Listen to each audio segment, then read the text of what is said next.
So normally, we cover bridezilla stories. Well, this one's a little different. OP's mother-in-law is the true bridezilla of the story, and she's not even getting married. Hi everyone. Before you get settled, make sure you get some popcorn or a drink from the kitchen first. Trust me, this is going to be a long story. It all started last May, about 14 months ago when my boyfriend proposed to me on our last night in Cuba. We had spontaneously decided on a vacation to Cuba that week, as it was a location that have forever been near the top of my bucket list. Although thinking back on it now, I suspect there was a bit more planning and trickery made on his part for this very special occasion. It was super romantic and instantly became the happiest days of my life. We partied the night away under the stars. The pressure immediately started to pile up as soon as we got home, with my euphoria skidding and suddenly halted faster than our jumbo jet had on its landing, when I came to the horrific realization of just how involved the mother-in-law is, or is expected to be in the whole process. She and I have never really managed to see eye to eye, even from the first time my fiancé brought me home to meet his parents after our third date. His father was kind to me, but his mother, I feel like just one look at me and decided she did not like me from instant onwards. The attitude I got from her reminded me of a tense job interview or a police interrogation. One step or word out of line and I would be exiled from my boyfriend's life. This first impression sadly left me feeling like I needed to be walking on eggshells when I was around her. And I spent many foolish attempts in the early days of the relationship trying to win approval from her. I knew I would never get. What started as the occasional persistent text message or spontaneous phone call to my fiancé, it transformed gradually into near constant nagging over every minor detail of our preparation. She had to know every who, what, where, and when, otherwise she felt like she was being excluded from the wedding. If only it were that easy to exclude her from this. Before the proposal, she never intruded into my personal life, whether because she didn't care or was polite enough not to poke. Whatever the case was, impending nuptials seemed to have it lit a spark under her, fueling her nosiness and penchant for butting in. I'm not sure what possessed her to think it was a good idea, but she even gate-crashed my bachelorette party, as if her present was not smothering enough as is. I was very careful in sending the invitations to only a small group of friends. She somehow found out anyways. Around this time, my fiancé was also pushing me into agreeing to rush the preparations and pick a sooner date so we could have the ceremony in the summer months. This change was completely unlike him, who's usually so methodical and a complete perfectionist at heart. I found out later this insistence had instead been forced onto him by the evil mother-in-law herself. I agreed to a sooner date because he desperately wanted to appease to his mother, and I suspect was just as eager as I was to finally be done with all that stress that she was crushing us with. I was glad on all accounts that it was soon to be over, with our wedding completely out of the way. We planned to be away quite soon after that, away on a honeymoon somewhere far, far away and hot and tropical. Whether it's the sea or a beach, our phones would always be off. A break that we both desperately needed. The days flew by while we both rushed to get everything set up and ready, reaching out to all our closest friends to help make it happen. And then suddenly it was upon us. The long-awaited day was welcomed by an immense and ominous downpour of rain, which peppered the city streets while the sun rose above the horizon from behind the veil of dark clouds. If this was supposed to be a sign for an omen or later, it was not a good one. As is customary to our culture, my fiancé and I parted ways the night before. Tradition and superstitions warding us away from seeing each other again until the very last moment. While I'd expected the mother-in-law to be part of his group, I found her instead waiting for my arrival at the venue early the next morning. She berated my tardiness even though I was still 3 hours early. I even arrived before the sun went up, and yet somehow I was still expected to be earlier. She never specified what time she arrived or how long she waited. She sat in my dressing room for most of the morning, voicing her unwanted opinions of my dress, acting both as my hardest critic and eccentric fashion consultant. Her bitter words were the result of buying a bridal dress without her approval, as I've opted to take her own mother and my best friend instead. A decision the mother-in-law had no intention to forget or forgive.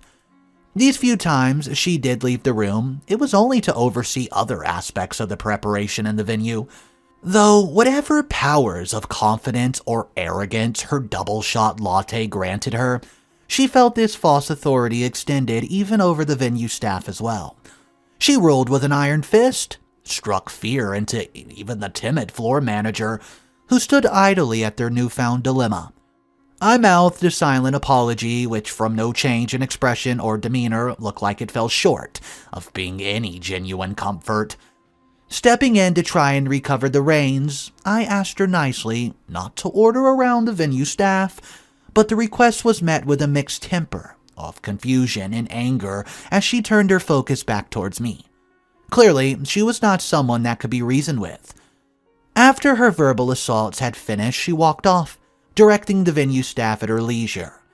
Through intimidation and a compelling voice, she even dragged a few of my friends into servitude as well, while the rest of us hurried out of sight before we were put to work. After all, there was still much that I needed to do as well, so I returned to the dressing room. Entered the room, we locked the door, and over the next hour finished my preparations in a blur of teamwork, fixing my hair, my makeup, and my dress together. The silence ended with the door handle violently shaking by someone on the other side, prompting a quiet yelp from a few of us, as if our old memories born from horror movies were being relived. After an unsuccessful moment, the person stopped on the handle and began to bang on the door repeatedly. After I had to ask them, they identified themselves as who else do you think? Mother-in-law, and demanded to be let in. It really was a horror movie. We finally found the courage to let her in when she furiously tore into each of us with her cutting words, making her thought clear on her supposed intent, exclusion from the room.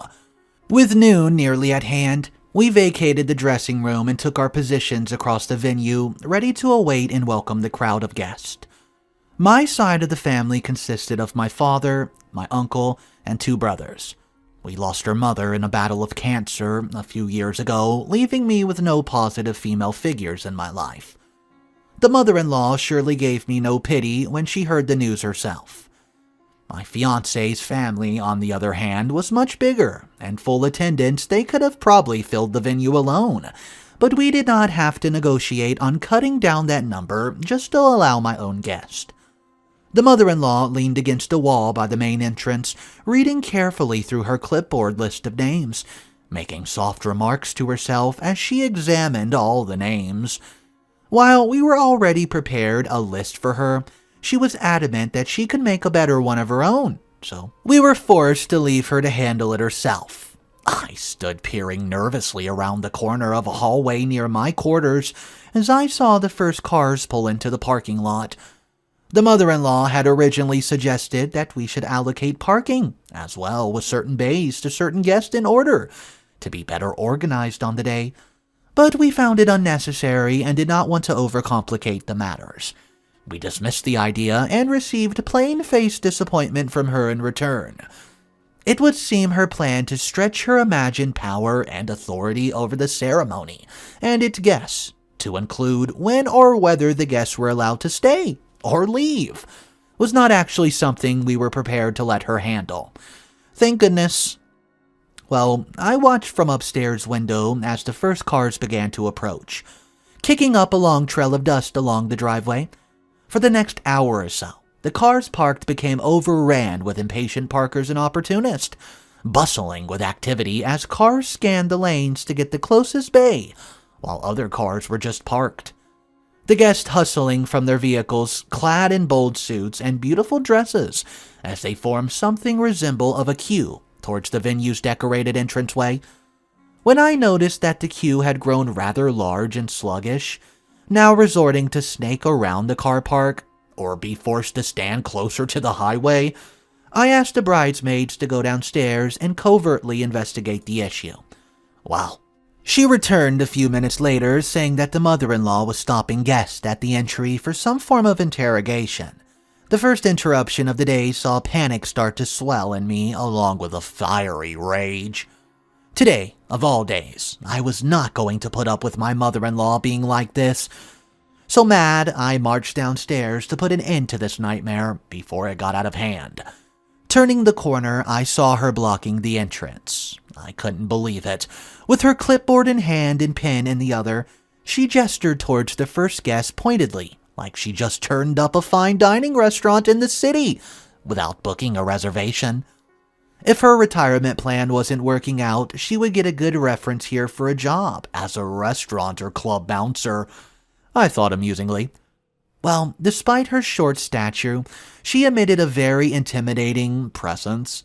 Spotting my approach, the mother-in-law turns to say that my uncle had forgotten their wedding gift and she was insisting they leave to retrieve it.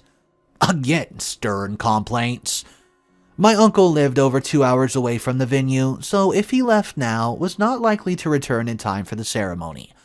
Understanding his plight, I waved the concern and said he could post it after at a later date.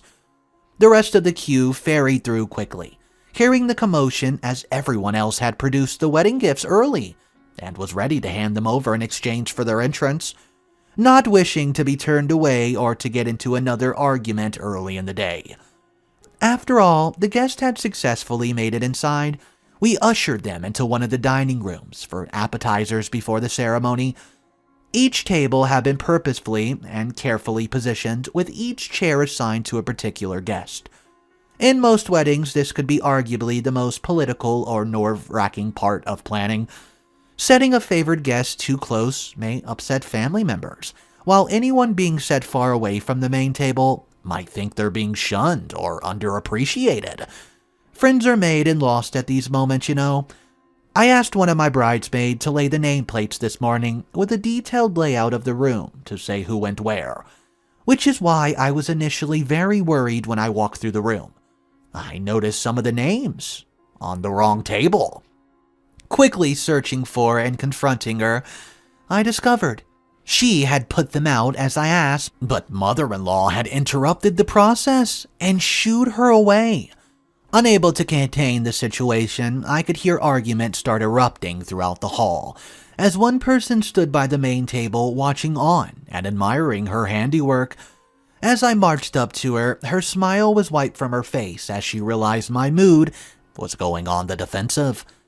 Through a little tough questioning, she revealed that my friend had been setting the names all wrong, so she stepped in to fix everything, producing from a pocket her own map of the layout. Comparing it to my map, it was radically different. Her map showed that she had pushed my family and friends to the back of the room, with her family and friends were reserved for some of the prime positions at the table, which the mother-in-law had also decided she would just sit on. Without giving her another chance, I scrunched her map into a ball and turned to a curious crowd of bridesmaids hovering nearby, asking them to fan out and fix the layouts, ignoring the protest behind me. As they eagerly tended to their mission, I turned back towards the table, keeping eye contact with mother-in-law, as I picked up her nameplate and moved it to a smaller guest table. Her face changed from disgust to outrage in seconds, and she stormed out of the room before she burst into a temper tantrum. Spotting my fiancé surrounded by guests in the hallway, and with little remaining patience for my mother-in-law's games, I decided to solve the issue once and for all, with his assistance and/or approval. The mother-in-law must have had the same idea when I saw her storm out earlier. She must have instead used the hallways to go around me and reach her son without me catching on. Now, I saw her crouched in the crowd whispering in his ear. Their gazes flickered to me briefly during their conversation, and my fiancé's face twisted nervously, like receiving the events of the morning, altered, of course, to her benefit. My line of sight was temporarily blocked as I maneuvered myself through the crowd, and when I regained it again, she had snuck off with my fiancé, instead walking ahead to intercept my path, grabbing my arm firmly He led me off to a quieter part of the venue before asking me why I had been harassing mother-in-law. Against my objections, I saw him doubt which story to believe. Caught in a difficult choice like a mouse cornered by two cats, I stressed my version of the story with proof that some guests could testify to, and that he immediately finally caved in. But the mental exhaustion had taken its toll on him.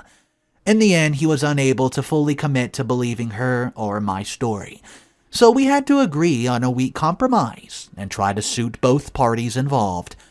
Mother-in-law would take her place back at the main table. In exchange, she would stop trying to control or harass the guest or staff. Despite my agreement to this plan, I had no faith that she would be kind to it. Truthfully, I knew, deep down, mother-in-law well enough to know that she would not be bargained with, especially if it was the person she competed with.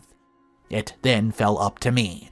If I could not get his approval on a plan, then I would have to do something myself. I stopped at the bar to collect my thoughts, along with a refill of champagne, because why not? I'd always heard that weddings could not be handled sober, and now I knew why. It helped that it tasted great too. The dusty system of mechanical gears that made up my brain jolted with an incredible realization after drinking through my beverage, birthing a fantastic idea on how I could safely and secretly get mother-in-law out of the way along with a little bit of revenge. The mother-in-law had since swapped her out morning latte for ordinary orange juice, resisting the temptation of the open bar and free-flowing champagne. While she insists to anyone that asks, she simply does not like the taste of alcohol. I knew from first-hand experiences during Thanksgiving, Christmas, and birthdays with her that her reason was far more strategic. On the odd occasion that she did not like to drink, it ended with her quickly losing her motor functions, bodily control, and coherent speech. Her tolerance to alcohol was actually shockingly low. She was a lightweight. Today, I suspected that she stayed on the soft drinks to keep a level head so that she could maintain her control of the wedding and its crowd. With her predacious eyes, she was a wolf alone with a herd of sheep. I moved purposefully around the bar, striding past the bewildered bartender and pushing through the swinging door in the kitchen, grabbing a glass from behind the shelf without breaking momentum. Well, peering back through the misted porthole, I went ahead and scanned the shelves for the variety of spirits and offered, as I assessed the perfect mixture of concoction. If she could taste the alcohol in her drink, she would immediately be suspicious and probably discard it for another glass. Whether she knew I've poisoned it or not, if she spotted me toiling away at the bar, she may also be wary of me, or come over to investigate it further, which would ruin the plan as well. I jumped back a little as the door swung open with enough force to imprint my face on it less than a pristine window. I began to call out in annoyance when I saw it was the bartender that noticed my strange behavior. Perfect, I thought. I pulled him to one side while considering whether I trusted him to give him the full story. Eventually, considering that if the mother-in-law had any doubts, she would likely break the boy to get the truth out of him, so it would be safer for both of us if we were kept in the dark. I asked him to make me an orange juice with a twist. Deceptively vague but a knowing smile let me know he caught my meaning clear enough. I watched over his shoulder through the window as he hands moved with finesse and purpose in a blur of movements as he put together the perfect drink. Coming back to the kitchen not 2 minutes later, he handed me what appeared to be a perfectly standard glass of orange juice, while he described his process and invited me to try it. I was very pleasantly surprised that while he listed many ingredients, I could barely taste them. I thanked them before I hurried out again and mingled with the crowd while searching around for my prey, finding her on the side of the hall, having cornered a young couple who did not appear to be enjoying themselves. I snuck over, gesturing to the couple not to give my presence away as they struggled to decide where to avert their eyes, and then hovered close by until she set down her glass on the table next to her. Noticing the glass half empty, I quickly took a big swig of mine in order to match its contents before deftly swapping it, almost knocking it over in the process, and disappearing back behind the wall of guests just a moment later, not daring to look back in case she caught sight of me. I suppressed my cheers until I snuck out of the hallway through a side door, and passing guests as I stepped outside for some fresh air. Reaching the cool exterior, I popped off my high heels and jumped up and down on the grass, as onlookers looked on in familiar amusement at my oddness. Out of breath and aching from a long day, I fell onto the garden clear and nearly fell asleep. Despite the sun now slowly starting to fall, it was still warm outside, refreshing in contrast to the stuffy and heated atmosphere of the hall I just escaped from. I was roused from my nap by a laughter and drawn into conversation by various guests with the same need to cool down or stretch their legs. I found myself relaxing outside for an hour longer than I anticipated, only excusing myself when I randomly remembered to check on whether Operation Orange Juice was a success or disastrous for me. I scanned the thinning crowd of the edge of the hall as more people left to wander the venue or return to their vehicles. In the end, I caught no sign of her, caught in conversation. I started to cross off likely places she would be, noticing my fiancé talking with his best man, my parents keeping to themselves at their table, and her other relatives mixing with guests I was not familiar with. I began to leave and scour through the rest of the venue when I hear a shrill voice cut through the room, causing it to fall silent. My head whipped around to the source of the sound and found a woman slouched over the bar, her head nodding to herself as she motioned for another glass. I also noticed my fiancé slowly making his way to the bar, caught by the many curious guests who stopped their own conversations to follow the new drama as it unfolded. Their breath caught in their throat like they were gripped by suspense and excitement.